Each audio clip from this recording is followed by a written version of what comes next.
Hello दोस्तों, स्वागत है आपका आप ही के YouTube channel science math classes में। मैं रमेश पुरी। आपका जो मैथ का कंटिन्यू टॉपिक था वैदिक गणित, जिसमें अपन ने जो है योग और व्यवकलन संक्रिया, एकाधिकन पूर्वेण और न्यूनन पूर्वेण दोनों से देख चुके थे।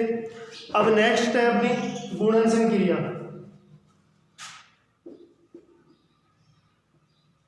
गुणन संक्रिया जो है वो अपन मुख्यतः 4 विधियां होंगी इसकी, जिसमें अपन सबसे पहली जो है एकाधिकन से लेंगे। अगर मान लो आपको चारों विधियां पहले शॉर्ट में देखनी होगी, 4 कौन सी हैं, तो अपन पहले एक नाम डिस्कस कर लेते हैं चारों का। सबसे पहले अपनी एकाधिकन पूर्वेण, दूसरे नंबर पे होगी न्यूनन पूर्वेण, तीसरे नंबर पे होगी अपनी निखिलम विधि, और चौथे नंबर पे अपनी जो है उर्दू त्रिकाव्याम विधि। तो चारों विधियां आपकी है एकाधिकन, न्यूनन और निखिलम और उर्दू त्रिकाव्याम विधि। सबसे पहले अपन देख रहे हैं गुणन संक्रिया में एकाधिकन पूर्वेण।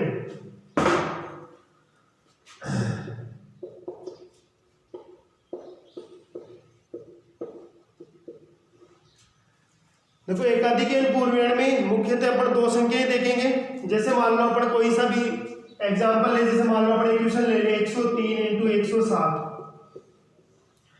कुछ भी ले सकते हो, मतलब जैसे अपन ले ले 13 × 17, खूब सारे एग्जांपल है। 2 संख्याएं होंगी आपकी, कोई सी भी मान लो वो कितने भी अंकों की हो सकती है, 2 अंक, 3 अंक, 1 अंक की नहीं होगी कुल मिला के। यहां पर अपने पास देखना क्या है, सबसे पहले जो है अपने को एक तो 2 प्रकार के अंकों में डिवाइड करना है प्रश्न को। जैसे मान लो 107 है, 107 का जो इकांक है उसको अपन बोलते हैं चरमांक, और जो बाकी के अंक बच गए, चाहे उसमें अंक नहीं वैसे संख्या बचती है। अभी जैसे मान लो अपन 107 में देखें तो 7 जो है अपना ये एक अंक है, इसको अपन ने दे दिया चरमांक। तो ये 2 डिजिट बच रही है, 1 और 0, अपने इन दोनों को एक साथ कहेंगे निखिलम अंक।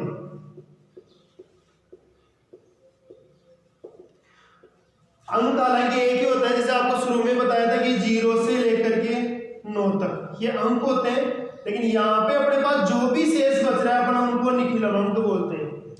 अब यहाँ पे एकाधिकन पूर्वेण विधि लगती कब है वो देखो। अपने को करना क्या है कि अगर चरमांक जो है उनका योग, मैं हाथों हाथ बोर्ड पर लिख रहा हूं, किसी को अगर मान लो प्रॉब्लम हो तो, चरमांकों का योग 10 या 10 की घात अगर इस रूप में हो, 10 की घात का मतलब है जैसे मान लो 10 की घात 0 हो, या 10 की घात 1 हो, 10 की घात 2, इसी प्रकार नेक्स्ट चलती जाएंगी। जिसके अब इसकी वैल्यू देख रहे हो तो 1 होगी, इसकी 10 होगी, इसका 100 होगा। कहने का मतलब है चरमांकों का योग या तो 10 हो, या 100 हो, 1000 हो, 10,000 हो, इस प्रकार से हो, और शेष जो निखिलम अंक बच रहे हैं वो समान हो, तो अपने एकाधिकन पूर्वेण विधि लग जाएगी। जैसे क्वेश्चन अपने बोर्ड पर है,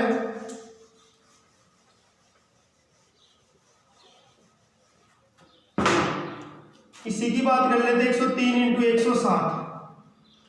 अगर मान लो अपन चरमांक 7 और 3 ले, कि यहाँ पे चरमांक 7 और यहाँ पर 3, इन दोनों का टोटल हो गया है 10। तो चरमांकों का योग तो जो है 10 है, शेष जो है निखिलम अंक दोनों में समान है, एक में 10 है दूसरे में भी 10 है, तो इसका मतलब अपनी विधि सक्सेस है या लग रही है। जैसे अभी मान लो मैं गलतीवश यहाँ ऐसे कर दूं 113 × 107, यहाँ पर 7 और 3 तो 10 हो रहे हैं, लेकिन 10 और 11 सेम नहीं है। कुल मिला के कहने का मतलब है चरमांकों का योग सही है लेकिन निखिलम अंक बराबर नहीं है। तो इस प्रश्न में जो आपकी कौन सी विधि है, निखिलम विधि, सॉरी निखिलम विधि नहीं, आपकी एकाधिकन पूर्वेण जो है वो जो है सही नहीं होगी। कई क्या करते हैं, आगे जोड़ लेते हैं दोनों अंकों को इस प्रश्न में, 0, 7 + 13, इनका टोटल 20, तो ये भी गलत है, क्योंकि अपन ने कहा था कि चरमांकों का योग 10 या 10 की घात, तो 10 की घात नहीं है, ये 10 का गुणज है। तो अपने पास जो मूल प्रश्न था उसी को हल कर रहे हैं। 103 इंटू 107 ये पहचान लिया कि चरमंक अपने पास 3 और 7 है और निखिलमंक 10 है। अब एकाधिक पूर्वेण का सूत्र है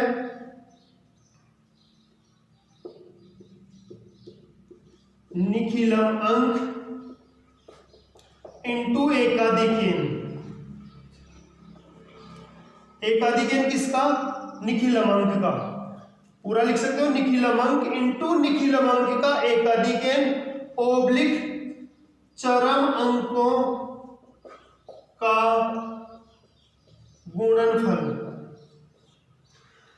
यहां पे आप निखिलमंक न बोल के दायिका अंक भी बोल सकते हो, लेकिन ये दायिका भी नहीं है, ध्यान रखना। यहाँ पे फिर कई ऑब्जेक्शन करते हैं कि ये इकाई है, दाई है, सैकड़ा, तो अपन मैं दायिका नहीं बोल रहा, इसीलिए आप चरमंक चूज कर लो। बाकी की जो भी बच गए, चाहे दायिका हो चाहे सैकड़े का हो, वो सारे के सारे होंगे निखिलमंक। तो अपने पास निखिलमंक का मान है 10 इंटू 10 का एकाधिकेन 11 ओब्लिक चरमंकों का गुणनफल। तो चरमंक अपने पास है एक तो 3 और एक इंटू 7, दोनों को इंटू करेंगे। 10 को 11 से किया 110 ओब्लिक 7 दिया 21। अब अपने को यहाँ पे अंक सेट करने हैं। दो अपने पास कॉलम है, या ये कह सकते हैं कि ये अपने जैसे वाम पक्ष है और ये दक्षिण पक्ष है। अपने को दक्षिण पक्ष में कितने अंक रखने हैं, तो ये आपको देखना है कि चरमंकों के योग में जितनी जीरो थी उसके 2 गुणे अंक। जैसे मान लो चरमंकों का योग अपन ने यहां पर किया था 10, तो इसमें 1 जीरो थी, तो अपने को इसके डबल, 1 का डबल होता है 2, तो अपने को 2 अंक रखने हैं। और यहां पर आप इसमें देख रहे हो कि 2 ही अंक है, इसका मतलब अपने को डायरेक्ट ओब्लिक हटाना है।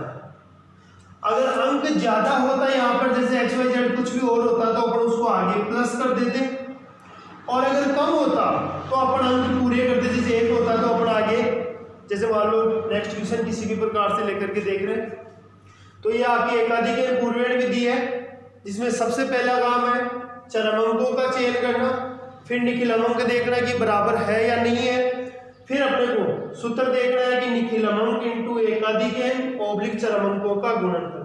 निखिलमंक ले लिया, उसका एकाधिकेन, चरमंकों का गुणा।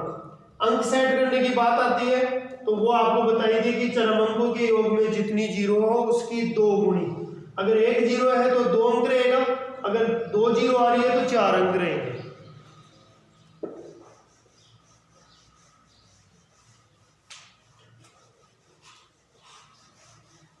अब मान लो इसमें जैसे दशमलव का क्वेश्चन हो या बटे हुए का हो, जैसे मान लो बटे हुए का क्वेश्चन देख लेते हैं। 31 सही 1/6 इंटू 31 सही 5/6। जैसे यही क्वेश्चन है,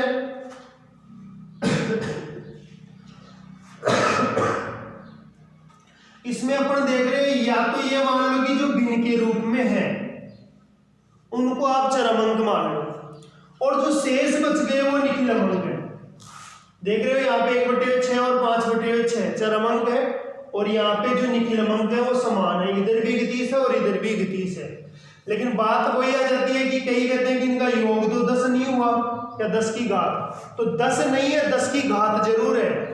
इनको आप प्लस करोगे 1/6 प्लस 5/6 लैसे लेकर के जोड़ोगे 6/6 बराबर 1।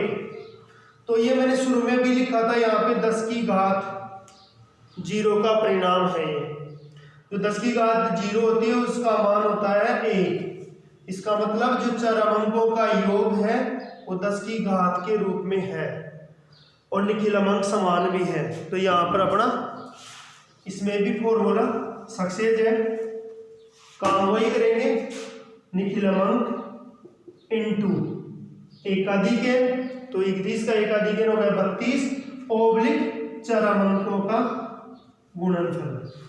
इन दोनों को गुणा करने का आप आराम से 31 दूना 62, ये 2 हासिल की 6 और 31 या 93 और 6 99 ओब्लिक 5 एकम 5 और नीचे 6 छिंगे 36। इसमें आपको अंक सेट करने की कोई वो देखनी नहीं है, क्योंकि अपने पास चरमंकों के योग में शून्य था ही नहीं। तो आपकी जैसी की जैसी जो भिन्न बच रही है आप वैसे के वैसे ओब्लिक हटा दो, ये का ही आंसर हो जाएगा 992 सही 5/31। एकाधिक पूर्वेण विधि कंप्लीट है। थोड़ा खींच में जल्दी स्पीड से रहो, क्योंकि 1 नंबर का क्वेश्चन बनेगा इनमें से। दूसरे नंबर पे आती है न्यूनयन पूर्वेण विधि।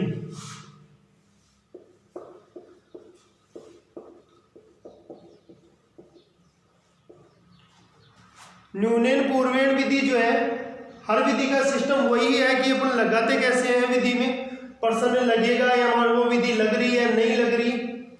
तो इस विधि का जो मेन सिस्टम है, ये भी आपको सारी चीजें बता दी कि योग संक्रिया में अपन दोनों को क्या बोलते हैं, व्यवकलन, गुणन और विभाजन। तो अपना चल रहा है गुणन। अब गुणन में अपने यहां पे देख रहे 2 चीजें होती हैं, एक गुणे और एक गुणक। जो पहले वाला होता है उसको गुणे बोलते हैं, दूसरे वाला जो होता है उसको गुणक बोलते हैं। अब इन दोनों में है क्या, विधि कब लगेगी, जब इन दोनों में से एक में, चाहे इसमें हो चाहे इसमें हो, एक में नो ही नो हो। चाहे 1 बार हो, चाहे 2 बार हो, चाहे 3 बार हो, कितनी भी बार हो, लेकिन दोनों का एक सिस्टम है। और ज्यादातर आपको 99.99% जो क्वेश्चन आएंगे उनमें आपको गुणक में देखने को पड़ेगा, जो नो ही नो है वो। तो वैसे प्रश्न की शर्त होती है कि दोनों में से एक में नो ही नो हो, उसमें अपन जो है न्यूनयन पूर्वेण विधि लगाते हैं। अब इसकी 3 वेरिएशन होती है, तीनों में, ये तीनों के एक साथ क्वेश्चन ले रहा हूं मैं। जैसे मान लो कुछ भी अपन ले लें, 46 × 99, 46 × 9, 46 × 999। क्वेश्चन मैंने पहला सेम लिया। यहां पर आप देख रहे हो 2 चीजें हैं, ये गुणे और ये गुणक, दोनों में अंक समान है। तो पहली शर्त ये होगी कि गुणे और गुणक में अंक समान हो। दूसरी स्टेप आपके पास आती है कि आपके पास गुणे में गुणक से ज्यादा हो। इसमें देख रहे हो इसमें 2 अंक है और इसमें 1 ही है, तो इसके पास ज्यादा अंक है। इसमें देख रहे हो दोनों में बराबर है। इसमें देख रहे हो गुणक के पास ज्यादा है, इसके पास 3 अंक है, इसके पास 2 ही है। तो 3 प्रकार की ये अपन बात कर ले, अपने को वैसे कोई मतलब नहीं निकलता, लेकिन अक्सर देखते हैं कि फेसबुक या यूट्यूब पर जो लोग ट्रिक्स के नाम से खूब देते हैं कि बहुत आसान गुणा एक स्टेप में, और वो यही तरीका बताते हैं, क्योंकि इनको बताने में फिर दिक्कत है। तो सबसे आसान तरीका यही है, दिक्कत कुछ ही नहीं है, तीनों में सेम है, लेकिन जो भी ट्रिक्स के नाम से बताएगा वो इसी को बताएगा। वेरिएशन कोई नहीं बताएगा कि मान लो पर्सन में वेरिएशन कैसी है, किस किस रूप में आ रही है। तीनों को एक साथ ले रहा हूं, देखो। तो शर्त हो गई पर्सन के लगने की कि नो ही नो हो, गुणे या गुणक में। तीनों प्रश्नों में जो गुणक है उसमें मैंने नो ही नो ले, एक में 99, एक में 9, एक में 999। सूत्र तीनों में सेम लगेगा। सूत्र क्या लगेगा, देखो 2 पक्ष होंगे ओब्लिक के अलावा। पहला जो एक वाम पक्ष होगा, दूसरा दक्षिण पक्ष। वाम का मतलब जो बाएं तरफ वाला है, ये भी पहले वाली वीडियो में बात हो चुकी है। आपके पास जो बाएं हाथ की तरफ वाला है उसको आप बायां पक्ष भी बोल सकते हो। अगर संस्कृत की लैंग्वेज में देखें तो वाम पक्ष भी बोल सकते हो, और अंग्रेजी में देखें तो LHS बोले, या पूरा लिखे तो लेफ्ट हैंड साइड। अभी अपन वैदिक एक संस्कृत का पार्ट है, तो अपन बोलेंगे इसको वाम पक्ष, और वाम का अपोजिट होगा दक्षिण पक्ष। अपनी रेखागणित चलेगी बाद में, या ट्रिग्नोमेट्री चलेगी, उसमें अपन LHS या RHS बोल सकते हैं, या बायां पक्ष या दायां पक्ष।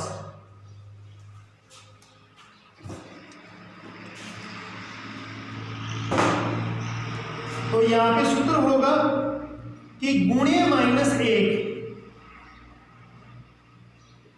गुणे -1 ओब्लिक गुणक माइनस वाम पक्ष। ये आपका न्यूनन पूर्वेण विधि का सूत्र है गुणे -1 ओब्लिक गुणक माइनस वाम पक्ष। अब अपन इसी प्रश्न की बात कर रहे हैं तो अपने पास गुणे का मान 46 है। पहले बता रखा है, इधर लिखा हुआ है पहला वाला गुणे, या जिसको गुणा करते हैं वो गुणे, जिससे गुणा करते हैं वो गुणक। तो अपने पास गुणे का मान है 46 -1 ओब्लिक गुणक, गुणक का मान है अपने पास 99 माइनस वाम पक्ष। तो वाम पक्ष इसका परिणाम होगा, तो 46 में से 1 गया 45, तो वाम पक्ष का मान 45 है जो इधर ला करके घटा देंगे। गुणे -1 तो गुणे का मान 46 -1 ओब्लिक 99 माइनस 45। यहाँ पे देखोगे तो ये बच रहा है 45 ओब्लिक 99 में से 45 घटा दो, 9 में से 5 गए 4 और 9 में से 4 गए 5। इसमें अपने को कोई अंक सेट नहीं करने, जैसे के जैसे हैं वैसे ओब्लिक हटाना है। ये अपने पास फाइनल आंसर है 4554। इसी तरीके से अपन दूसरे फॉर्मूले के इस वाले को काम में ले लेते हैं, इसमें भी मान रखते हैं। गुणे का मान इसमें भी 46 है -1 ओब्लिक गुणक का मान अपने पास 9 माइनस वाम पक्ष का मान अपने पास 45। 46 में से 1 गया 45 ओब्लिक। यहां पर तुम देख रहे हो कि 9 में से 45 नहीं घटती, वैसे घट तो रहे लेकिन ऋणात्मक मान आ रहा है, जो वैदिक में ऋणात्मक अपने को नहीं लेना। तो फिर अपन करें क्या, अपन ये वाली स्टेप छोड़ देंगे, एक एक स्टेप है। सबसे पहले अपने को इसमें से इसको घटाना है, जो बचे उसको इसमें से ला करके घटा देना है। उसके बाद में अपन क्या करते हैं, ओब्लिक हटाते हैं। तो अपने पास यहाँ पे इसको घटा लिया, 1 को 45 बचा, 45 को 9 में से ला करके घटा दिया, लेकिन घट नहीं रहा है तो अपन या तो इसको वापस स्टेप उतार लो। अब 9 में से 45 नहीं घट रहे तो इससे अगली स्टेप काम में आएगी, जो क्या थी, जो ओब्लिक हटाने वाली। ओब्लिक हटाया तो अपना बन गया 559 माइनस 45। अब घटा लो, 9 में से 5 गए 4, 5 में से 4 गया 1 और ये 4 ऐसे 414। सबसे ज्यादा क्वेश्चन मेरे हिसाब से डालने चाहिए वो इसी में डालेगा, क्योंकि यहाँ पर मिस्टेक्स हर कोई जो है मिस्टेक करेगा। अपने पास तीसरा प्रकार, फिर उसमें कोई दिक्कत नहीं है, खास इसी में है थोड़ी बहुत जो भी यहाँ पे समझने का, कि अपने का घट नहीं रहा है तो अपने को ओब्लिक हटाना है। थर्ड यहीं पे ले लेते हैं, गुणे अपना 46 है -1 करेंगे, ओब्लिक गुणक अपना 999 है माइनस वाम पक्ष का मान अपन करेंगे 45। 46 में से 1 गया वही 45 ओब्लिक 9 में से 5 गए 4, 9 में से 4 गए 5 और 9 का 9 खुद। अब अगली स्टेप में अपन ओब्लिक हटा देंगे। ये आपका फाइनल जो है परिणाम है। तो न्यूनन पूर्वेण के भी मैंने तीनों प्रकार के क्वेश्चन ले लिए हैं। वैसे एक्सरसाइज है, क्वेश्चनों की कोई लिमिट नहीं है, कितने भी ले। दोनों विधियां हो चुकी है, गुणा की एकाधिकरण पूर्वेण और जो है न्यूनन पूर्वेण, दोनों के क्लियर सूत्र लिखे हुए हैं। उसमें आपको जो है दोनों चीजें समझा दी थी कि चरम अंक क्या है और निखिलम अंक क्या है। इसमें दोनों है गुणे और गुणक समझना है।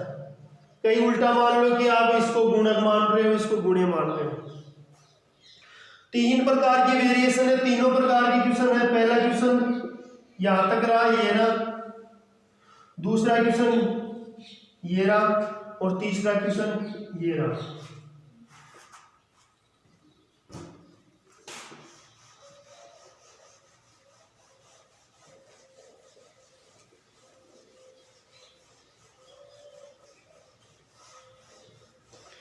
तीसरे नंबर पे अपनी गुणा की विधि आती है, निखिलम विधि।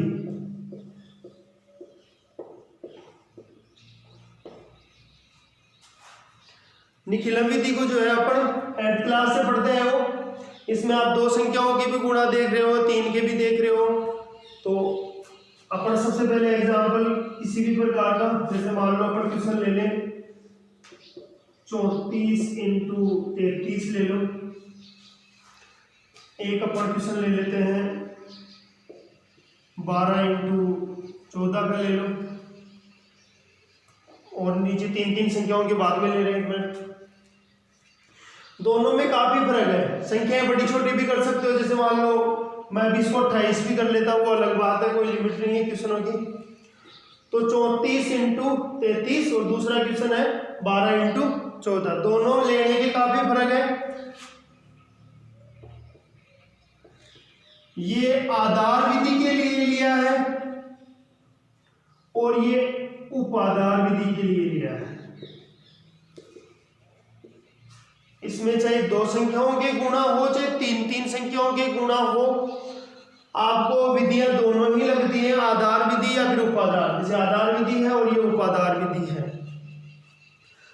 अपन प्रश्न को स्टार्ट करते हैं। सबसे पहले 8th में पढ़े हो 9th में पढ़े हो तो स्पीडली ही देख रहे हैं ताकि आपका सिलेबस भी हो थोड़ा। सबसे पहला काम होगा एक हेडिंग डालेंगे अपन संख्या की और दूसरी तरफ होगा विचलन। संख्या रख लेते हैं जितनी भी है, 2 है तो 2 रखेंगे, 3 है तो 3 रखेंगे। अभी अपने पास 2 ही है, अपन ने रख लिया 34 और 33।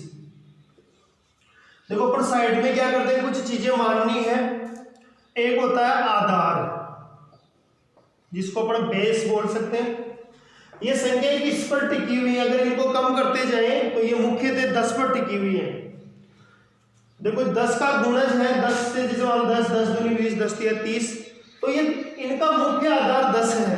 अभी मैं ऐसे लिखता जैसे मान लो 120, कुछ भी आगे 150, ये 100 पर टिकी है, इनका आधार 100 है, इनका आधार 10 है। तो पहले आधार डिसाइड करना है, तो इनका आधार 10 है। अब अगर आधार है तो सही, नहीं तो फिर उपाधार भी लेना पड़ता है। देखो उपाधार में नाम से ही पता चल रहा है, ऊपर आधार, आधार से भी ऊपर का। अपन इसको ऐसे कह सकते हैं कि ये आधार का गुणज होगा। जैसे मान लो अपन इसके गुणज लेके 10 का तो 10 खुद है। अब 10 कैसे हुआ, देखो 10 × 1, तो 10 का गुणज 10 भी है, 20 भी है, 3 से गुणा किया 30 भी है, 4 से किया 40 भी, ऐसे ही चलते जाएंगे। अब अपने को इन सब में से देख रहे हैं कि अपने संख्याएं नजदीक किसके हैं, तो अपनी है 34 और 33, ये सबसे ज्यादा नजदीक पड़ रही है 30 के, तो अपना यहां पे उपाधार होगा 30। आधार ले लिया, उसके बाद में उपाधार। अभी जैसे मान लो तुम्हें कहो कि 20 है, 20 लेंगे तो प्रश्न 20 से भी होगा, 40 से भी होगा, लेकिन प्रश्न में सुविधा नहीं होगी। सबसे ज्यादा सुविधा होगी आप उपाधार इस हिसाब से मानो कि प्रश्न में कम से कम जो है गणनात्मक जो है जोर है। तो आधार अपना 10 हो गया, उपाधार अपना 30 हो गया। उसके बाद में आता है उपाधार का अंक, उपाधार का अंक ये होगा 3। फॉर्मूला भी होता है इसको ज्ञात करने का, सूत्र होता है इसका उपाधार का अंक निकालने का, उपाधार भाग आधार। देखो इसमें जिन्होंने 8th 9th 10th में पढ़ा है उनको तो कोई दिक्कत नहीं है, लेकिन जो फर्स्ट बार देख रहे हैं कोई भी है उनको ये ज्यादातर ऐसे ही करते हैं कि ये उठा लो, लेकिन ये नहीं है। आपको सूत्र भी ध्यान रखना है। कंपटीशन एग्जाम मान लो या 1 नंबर का डायरेक्ट प्रश्न पूछ ले, उपाधार के अंक का गणनात्मक मान लिखिए या सूत्र लिखिए, तो फिर आपको सूत्र लिखना ही है। या ऐसे पूछ ले कि उपाधार बराबर होता है, तो फिर उपाधार बराबर होता है उपाधार का अंक बराबर उपाधार भाग आधार। जैसे 10 का भाग 30 में दिया तो 3। इसके बाद में आता है विचलन।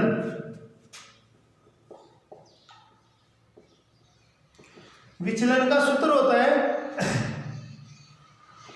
संख्या माइनस आधार या संख्या माइनस उपाधार।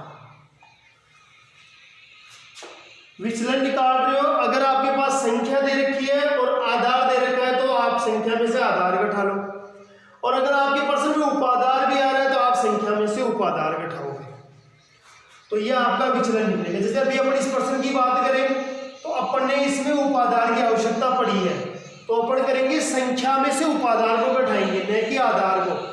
तो अपने पास पहली संख्या है 34, 34 में से 30 गए 4 और वो भी बचे प्लस के। दूसरा विचलन निकालेंगे, 33 में से 3 गए 30 गए प्लस के 3, ये दोनों विचलन तैयार हो गए। अब नीचे अपने को क्या करना है, एक तो लेनी है संख्या और दूसरे का लेना है विचलन।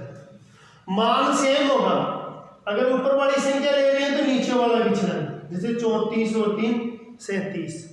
अगर नीचे वाली संख्या ले रहे हो तो ऊपर वाला विचलन 33 और 4 37, सेम है दोनों, कोई सा भी ले हो चाहिए। तो अपन पहले करेंगे संख्या प्लस विचलन, कौन सा, दूसरा वाला जो प्लस के 3, अगर माइनस का होता तो -3 करते, ओब्लिक विचलन का गुणनफल। अब दोनों प्लस के हैं, मैंने चिन्ह नहीं लगाए, तो प्रश्न बन गया संख्या प्लस विचलन या जो भी है संख्या और दूसरे का विचलन ओब्लिक विचलन का गुणनफल। लेकिन यहाँ पे सोचने की बात यह है अगर आधार विधि है, जैसे इस प्रश्न की मैंने उधर पहले संख्या वो लिख गई थी तो वो ले रहा हूं, हालांकि प्रश्न पहले ये लेना चाहिए था। देखो आधार विधि का जो है, आधार विधि में अगर आधार है तो अपन ऐसे कैसे रखेंगे, लेकिन जब अपने उपादार विधि लगाई है तो उपादार में अपने पास उपादार का अंक भी है, उसको इससे गुणा कर देंगे। अगर आपके पास उपादार का अंक नहीं है तो ऐसे कैसे छोड़ लो, जबकि अपने पास अभी है तो रख लेंगे। ये 3 इंटू 34 और 3 37 ओब्लिक 4 3 12 गुणा कर लेंगे, 3 7 तो 21 का 1 हासिल की 2, 3 3 9 और 2 11 ओब्लिक 12। इसमें भी अपने को अंक सेट करने हैं, तो अंक किस हिसाब से सेट करने हैं, अपने पास ये देखना है कि आधार में कितनी जीरो है, आधार में जितनी जीरो हो उतने अंक अपने को दक्षिण खंड में या जो दायां पक्ष था हो या दक्षिण पक्ष था उसमें रखने हैं। अब इसमें कंफ्यूजन होता है कि अभी मैंने 3 विधियां हो गई हैं, एकाधिकेन, न्यूनेन, निखिलम। एकाधिकेन में मैंने कहा था 2 गुने रखने हैं, 2 गुणा, अगर 1 जीरो है तो 2 अंक, 2 है तो 4। न्यूनेन में मैंने कहा था एज इट इज हटाना है, जैसा प्रश्न है उसी में वापस जो आपका ओब्लिक हटा दो। जबकि निखिलम विधि में आपको ध्यान रखना है कि जितनी जीरो उतने अंक, और कुल मिला के आप इसी चीज की केवल गांठ मान लो कि एकाधिकेन को छोड़ करके, एकाधिकेन में आपको ध्यान रखना है कि अंकों को डबल रखना है। इसके अलावा यही मान के चलो कि जितनी जीरो है उतने ही अंक रखने हैं, चाहे कोई सी विधि हो। तो अपने पास एक ही अंक रखना है क्योंकि अपने पास आधार 10 था और उसमें 1 जीरो थी 1 अंक, इसका मतलब ये आगे जाएगा, ये 2 ऐसे कैसे, ये एक आगे जाकर के इसमें प्लस हो गया तो ये भी हो गए 2 और आगे 1 1, ये आपका प्रश्न पूरा है। इसको भी देख लेते हैं, यहीं पे नीचे प्रश्न सेम है, संख्या दूसरी तरफ विचलन, संख्या हो गई 12 और 14, विचलन निकालेंगे तो अभी अपने पास उपादार की आवश्यकता नहीं है क्योंकि ये जस्ट आधार के पास में ही है, ये 10 से काफी नजदीक है। अब जैसे देखो कई बार क्या होता है कि जैसे मैं 18 या 19 ले लेता, समझने के तौर पे इसको 14 रहना, 19 लेता, एक ले लेता जैसे मान लो 13, तो भी अपने को आधार से ही करना है क्योंकि आपको इजी रहेगा। अगर आप उपादार से करोगे तो उपादार कम से कम 20 मानोगे, 20 मानोगे तो विचलन दोनों के ऋणात्मक आएंगे, तो फायदा यही होगा कि आप जो है इनको आधार से निकालो। जैसे मान लो इसे आधार से निकालेंगे तो अब संख्या माइनस आधार, ऊपर वाला सूत्र लगेगा ये वाला, क्योंकि अब उपादार नहीं है, उपादार नहीं है तो उपादार का अंक भी नहीं है, केवल आधार चाहिए जो 10 है। विचलन निकालेंगे, संख्या माइनस आधार प्लस का 2, संख्या माइनस आधार प्लस का 4, सेम जो है काम सेम होगा, पे एक संख्या दूसरे का विचलन ओब्लिक विचलनों का गुणनफल, ये हो गए 12 और 4 16/4 दूनी 8। अपने पास आधार में एक जीरो थी, एक अंक है, ओब्लिक हटा देंगे, आंसर होगा। तो 3 विधि आपके पास हो चुकी है इसमें, एकाधिक पूर्वेण, न्यूनन पूर्वेण, निखिलम विधि। अगर तीनों में कोई प्रॉब्लम हो, स्पीड काफी तेज थी, मेरे को भी पता है, लेकिन एवरेज है और इनमें से 1 नंबर का क्वेश्चन उठ के आता है, आपको देखना है। और जो प्रॉब्लम हो आप कमेंट बॉक्स के द्वारा और पूछ सकते हो। धन्यवाद।